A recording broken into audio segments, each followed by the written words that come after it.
तो चलिए कुछ क्वेश्चंस हम और सॉल्व करते हैं यहाँ पे, ताकि हम इस सिंपल इक्वेशंस वाले चैप्टर में और कॉन्फिडेंट फील करें और एकदम हमारे लिए सारे क्वेश्चंस को सॉल्व करना आसान हो जाए।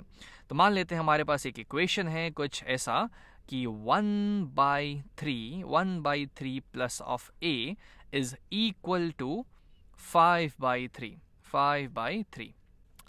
यहाँ पे हमारे पास 1/3 किसी भी चीज़ का 1/3 है, जिसमें हम कुछ a और ऐड कर रहे हैं और वो टोटल 5/3 हो गया है।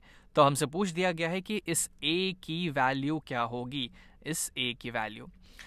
तो चलिए इसको सॉल्व करते हैं, लेकिन मेरे सॉल्व करने से पहले मैं चाहूँगा कि आप वीडियो को पॉज करें और इसे खुद एक बार ट्राई करने की कोशिश करें। आई थिंक आपने कुछ किया होगा। अब चलिए अब हम इसे खुद सॉल्व करते हैं। तो यहाँ पे है मेरे पास a। अब मैं चाहूँगा कि कैसे भी करके मेरे पास इक्वेशन के एक साइड में सिर्फ a बच जाए, ये जो अननोन चीज़ मुझे निकालनी है सिर्फ वो बच जाए। और चूंकि ये पहले से ही लेफ्ट साइड में है, तब हम इस लेफ्ट साइड से बाकी सारी चीज़ों को हटाने की कोशिश करते हैं।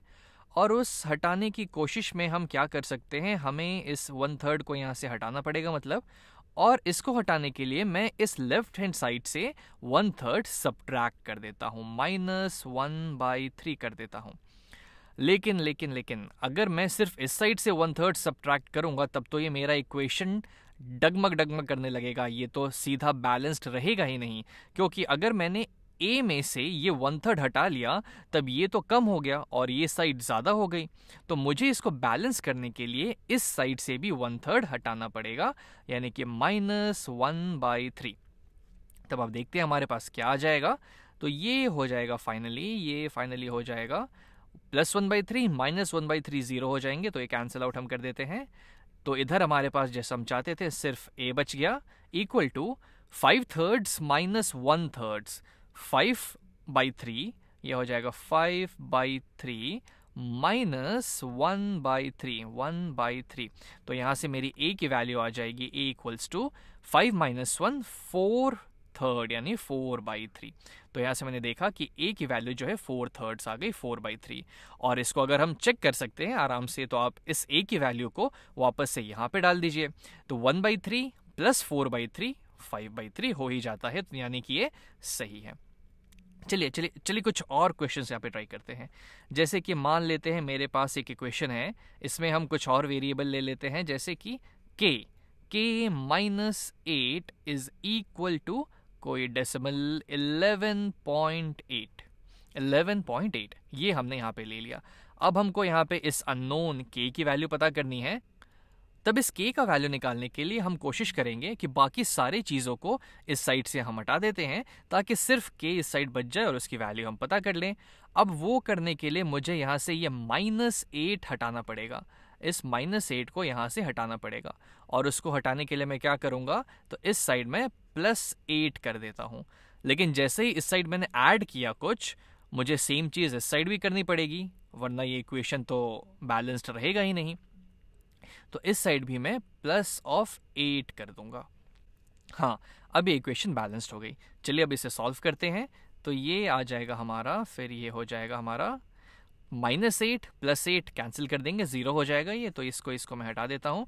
तो जैसा हम चाहते थे, यहाँ पे सिर्फ k बचा, इक्वल टू 11.8 प्लस ऑफ 8। तो 11 और 8 होता है 19, तो ये हो जाएगा 19.8। तो यहाँ से मेरा k का वैल्यू आ गया 19.8। और जाहिर सी बात है कि अगर आप इसे चेक करना चाहें, तो इस k की जगह यहाँ पे अगर हम 19.8 रख दें, तो 19.8 - 8 11.8 ही आता है, यानी कि हमारा जो आंसर आया वो एकदम सही है।